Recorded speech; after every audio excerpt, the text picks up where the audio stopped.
But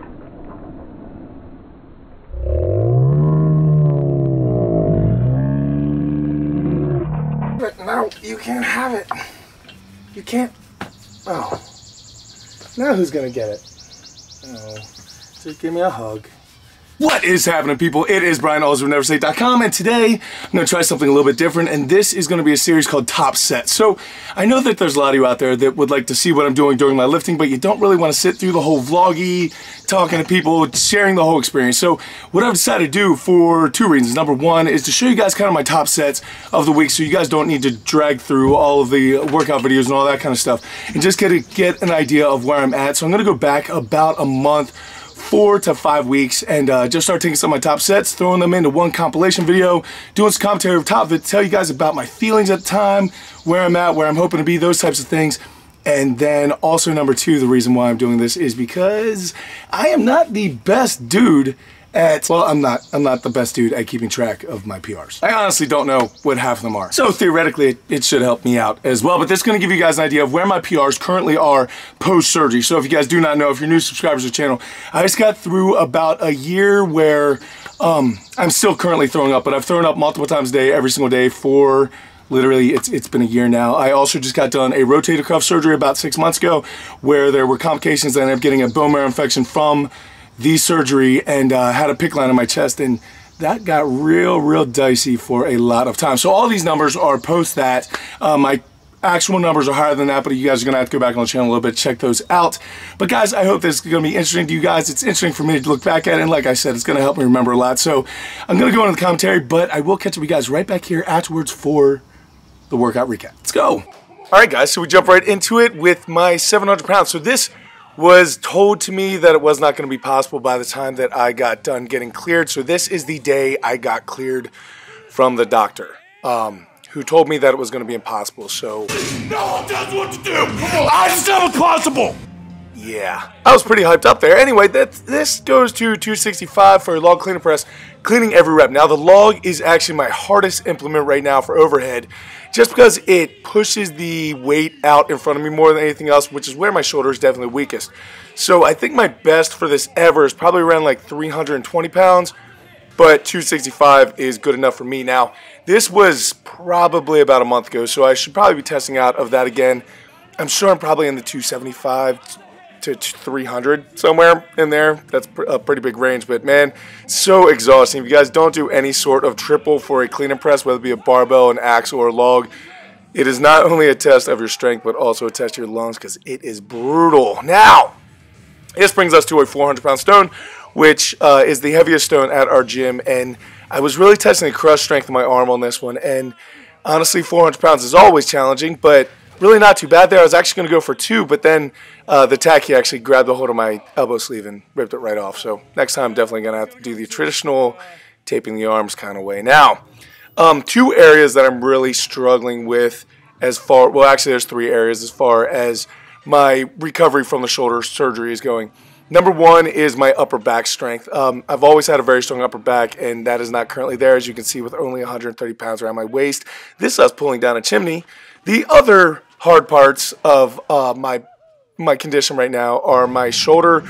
My tricep is not firing correctly, so I'm having a lot of problems with that, and then also my left hand grip. So here is a tire deadlift where we stacked up a bunch of tires. I have no idea the weight. I could add it up, but then you add in the fact that it's on a fulcrum and a lever. It's definitely a very challenging weight. It was challenging for everyone there that day, but man, I was just happy to do that. On that same day, I was actually doing axle deadlifts that you'll see later. Here is a 710 Duffalo bar squat. I'm not able to get under a normal bar yet because of the range of motion of my shoulder.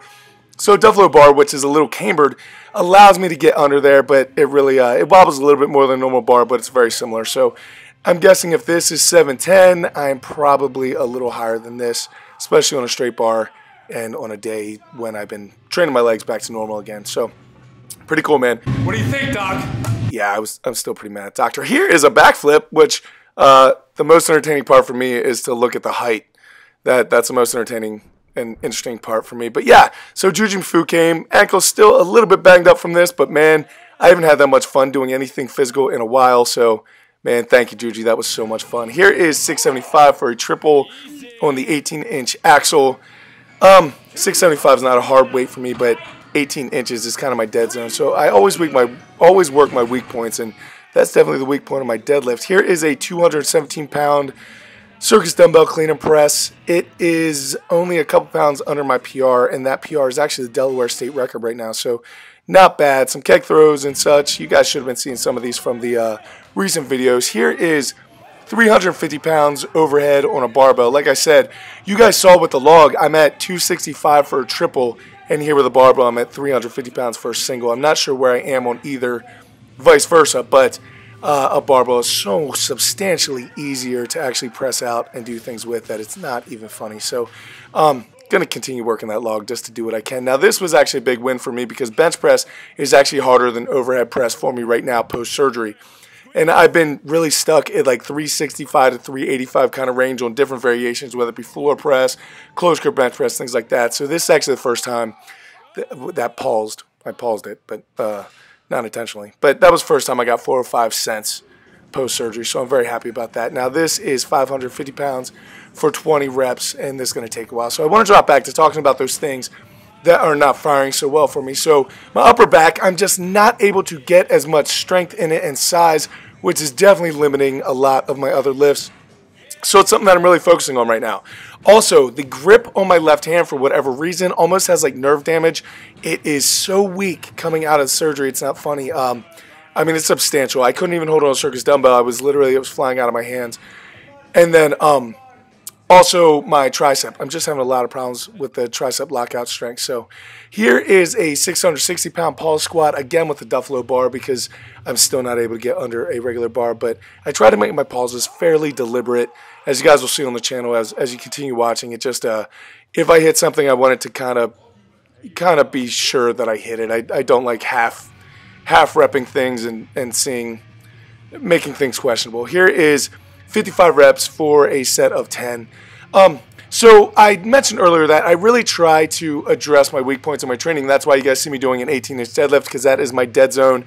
I can actually pick more up from the floor than I can from an 18-inch height rack deadlift. So, but I had to work those weak points in order to make the entire lift go up. I'm doing similar things with squats, with different things like pin squats and different sticking zones, as well as a lot of core work. And then I'm doing a lot of extra stuff for my triceps and my upper back right now, just because it is coming back so much slower than everything else. My legs really didn't lose much at all, and I gained that to the SSB between doing hands-free squats and things like that. And then also the upper, oh yeah, this is interesting. Yeah, no fun at all.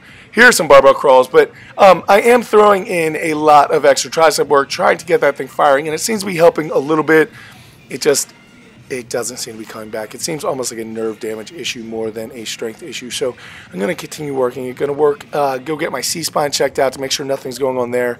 But man, the ankle is coming back strong. I will be doing backflips. I decided to make a lot of changes in my training, and part of that's going to be some acrobatic stuff just because it is so much fun. And I'm back to fighting. I was at fighting this morning, so back to doing a lot of the more athletic things that I have done in the past. And it feels really good on my body. And at being at 38 years old, I'm going to do what makes me happy. So that includes strongman, but it includes other things as well. So things like this hands wide, hand free, or hands wide SSB squat. If you guys have access to an SSB, stick your hands out here and try these. They are so much harder. It is ridiculous. It just makes your entire body more top heavy, and that definitely creates different stimulus in the squat than you feel any other way. So I would highly encourage you guys to give it a try if you do have access to an SSB.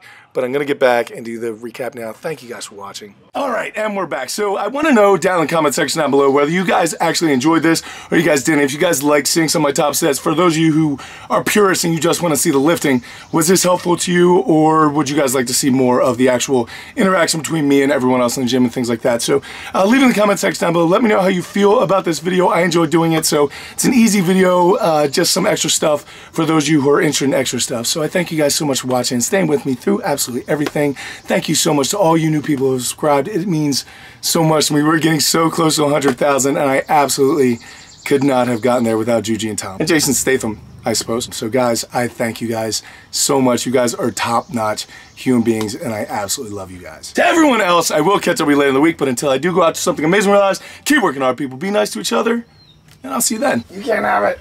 You can't have it. No, you can't have it. You can't. Oh. Now who's gonna get it?